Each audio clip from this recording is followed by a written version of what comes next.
Vamos falar um pouco sobre ponto flutuante, mas para começar vamos entender um pouco notação científica. Notação científica é usada para representar números muito grandes ou muito pequenos e é frequentemente usada para áreas como física, química, também matemática, entre outras áreas da engenharia também. Então, por exemplo, quando vamos representar na química, tratando da massa, do próton, do nêutron, que são números muito pequenos, na ordem de 10 elevado a menos 27, ou então determinar a massa da Terra, que é um número muito grande, na ordem de 10 elevado a 24, ou ainda quando vamos, por exemplo, a distância entre a Terra e o Sol, que também é um número muito grande, então números que são muito grandes, ou números muito pequenos, a gente vai utilizar a notação científica. O ponto flutuante é uma análoga à notação científica. A diferença é que a parte inteira é sempre igual a zero e o primeiro dígito após a vírgula é sempre diferente de zero. Por exemplo, o número 0,5678 vezes 10 elevado à terceira potência. Que isso aqui, é claro, seria 567,8. Se a gente fosse transformar mais em notação científica, ficaria desse formato. As aplicações do ponto flutuante. É utilizado para aplicações gráficas de multivídeo, utilizando o ponto flutuante de 32 bits, por exemplo, vetores e pixels, né? As aplicações de multimídia. Também em processos de processamento de sinais de áudio e vídeo, quer que seja em tempo real ou mesmo offline. Em aplicações científicas como astronomia física, entre outras, e também aplicações da engenharia mecânica, engenharia elétrica, engenharia civil, entre outras também. Então, qual a diferença então do número real para o número em ponto flutuante? O número real, ele vai ter uma parte inteira, a vírgula, e a parte fracionária. Por exemplo, aqui o número 575,683. Nós temos a parte inteira, 575, e temos a parte fracionária, 683. O número em ponto flutuante, ele tem apenas expoente e parte fracionária. Observe que, como a parte inteira sempre vai ser zero, ela é desconsiderada. Então, nós temos o expoente, que seria 3, e a parte fracionária, que seria, aqui nesse exemplo, certo?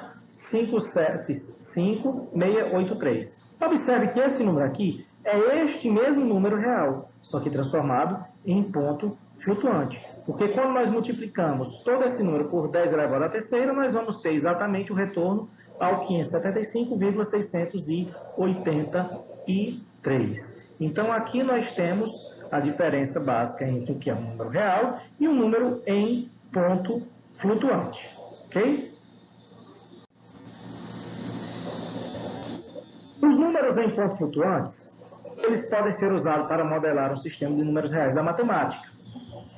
Mas a gente vai observar que existem infinitos números reais e nem todos podem ser representados em ponto flutuante.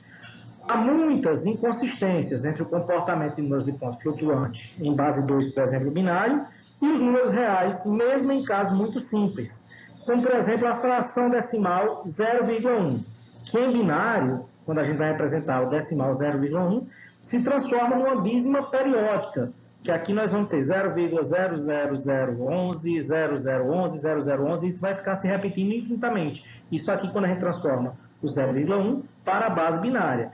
E aí ela não pode ser expressa de maneira exata por qualquer representação binária finita, o que gera um erro de representação. Nós vamos ter um número aproximado, certo? Então, nós temos essa diferença um pouco quando se trata de número ponto flutuante, principalmente quando a gente vai levar para a base binária, que nós vamos ter alguns erros de representação. Nós podemos representar retos reais da seguinte forma. Eu tenho zero, tenho mais infinito e tenho o menos infinito. Isso aqui é a regra básica dos números reais. Já com números flutuantes, como a TISA 3, por exemplo, sinal e expoente 2 dígitos, podemos representar da seguinte forma. Nós teríamos o zero, teríamos os números positivos até 10 elevado a menos 100, teríamos então aqui toda uma fração de números para os números que são 10 elevado a 100. Da mesma forma, nós teremos menos 10 elevado a menos 100 até menos 10 elevado a 100, toda uma gama de números aqui o que nos dá uma variedade de áreas dentro da reta quando a gente trabalha com ponto flutuante. Temos 7 regiões, certo? Basicamente, a primeira região, certo? Números negativos que são muito grandes.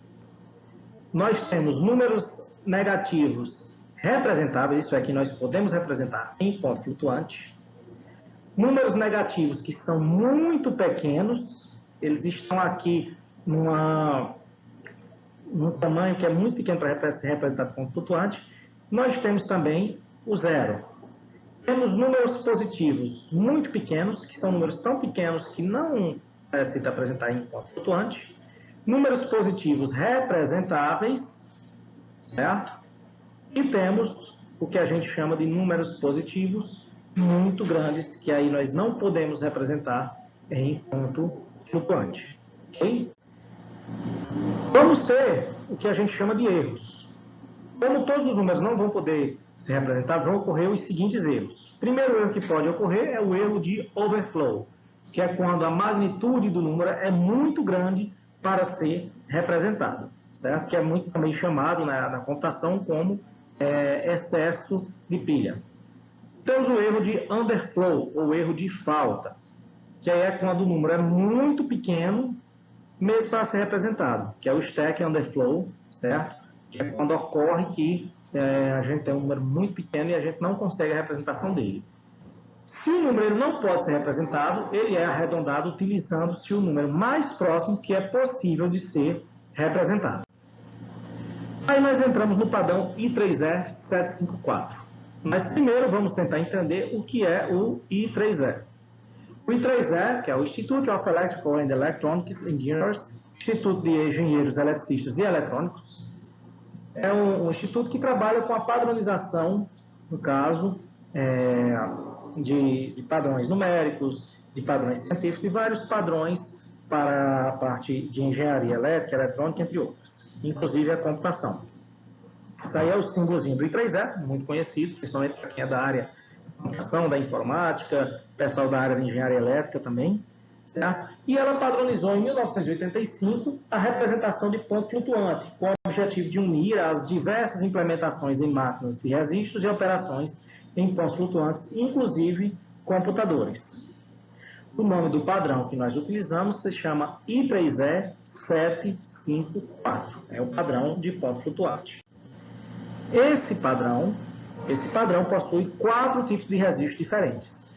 O registro de 32 bits, que é o que a gente chama de ponto flutuante de precisão simples, de implementação obrigatória, que vai de 10 a menos 38 até 10 elevado a 38, certo? Temos o registro de 43 ou mais bits para precisão estendida, um registro de 64 bits, que teria precisão dupla, que vai de 10 a menos 308 a 10 a 308, representação numérica, e o registro de 79 ou mais bits, que é para precisão dupla estendida.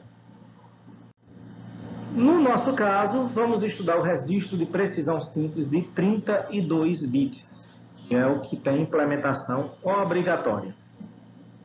Esse registro, ele vai ter 3 áreas específicas: sinal, expoente e mantisa. O sinal, ele tem apenas 1 bit. O expoente terá 8 bits e a mantisa terá 23 bits na consolidação do número. Então, o sinal, esse bit S, vai ser responsável pelo sinal, dizer se é positivo ou negativo.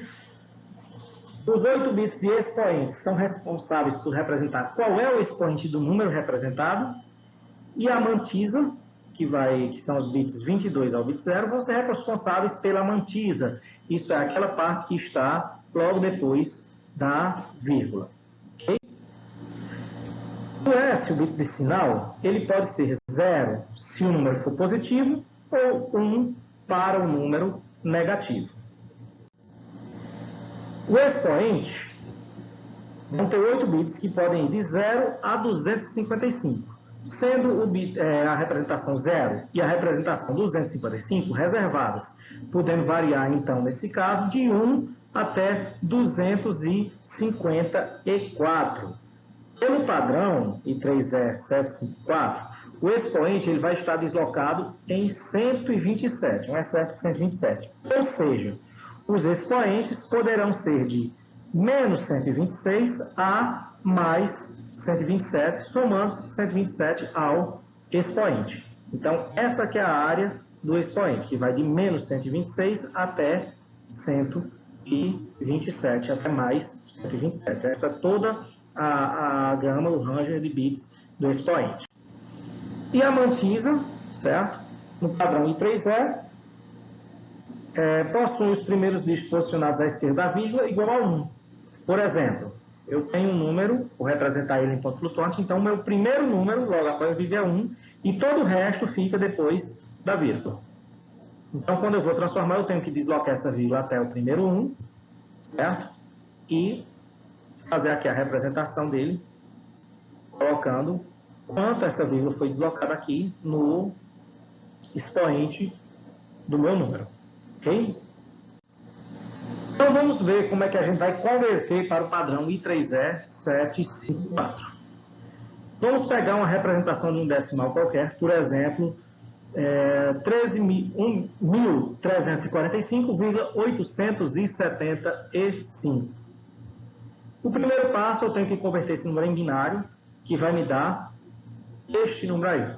No caso, um número bem grande aí, 10 bilhões, 101 milhões e 1,111. Isso aqui em binário. Feita essa conversão em binário, certo? Eu vou escrever em ponto flutuante normalizado. Observe o que eu fiz. Eu peguei essa vírgula e transportei ela até o primeiro 1, certo? Então, se a gente observar, a vírgula andou 1, 2, 3, 4, 5, 6, 7, 8, 9, 10 casas. Então, fica 1, tudo aquilo que restou, vezes 2 elevado a 10. Por que 10? Porque foi a quantidade de espaços que a vírgula andou. Como a minha vírgula andou aqui para a esquerda, eu vou contando positivamente, por isso que foi 10. Se no caso a minha vírgula tivesse que andar para a esquerda, eu ia seguir a regra matemática e ia contar negativamente, menos 1, menos 2, menos 3 e assim por diante. No caso, como ela andou positivamente, então é 10. Ok? O terceiro passo, eu vou ignorar esse 1 antes da vírgula e adicionar zeros à direita para preencher os 23 bits, encontrando os bits da mantisa. Que a mantisa vai ser tudo isso aqui, né? Só que são 23 bits, então aqui eu não tenho 23 bits, né? Eu tenho apenas aqui a quantidade de 13 bits, então eu vou ter que completar. Então, na verdade, eu vou ter toda essa parte aqui, que vocês estão vendo representados, e completo com 0 até fazer 23 bits. E aqui está a minha mantisa montada. Quarto passo. O expoente vale 10, só que nós temos que lembrar que esse expoente está deslocado em 127. Então, o inteiro a ser representado pelos bits do expoente vai ser 137, que é 10, que é o meu expoente, mais 127. Eu tenho sempre que lembrar desse deslocamento em mais 127. Que eu represento isso aqui, o 137, em binário, eu tenho esta representação. O quinto passo, o bit de sinal, que será igual a 0, porque o número é positivo, certo? Número positivo, o bit de sinal é 0, número negativo, o bit de sinal 1. Como no meu caso o número é positivo, o bit de sinal é 0. E finalizando, nós vamos ter bit de sinal 0, expoente e a mantisa, e nós vamos juntar tudo para dar o nosso número dentro do padrão I3E 754.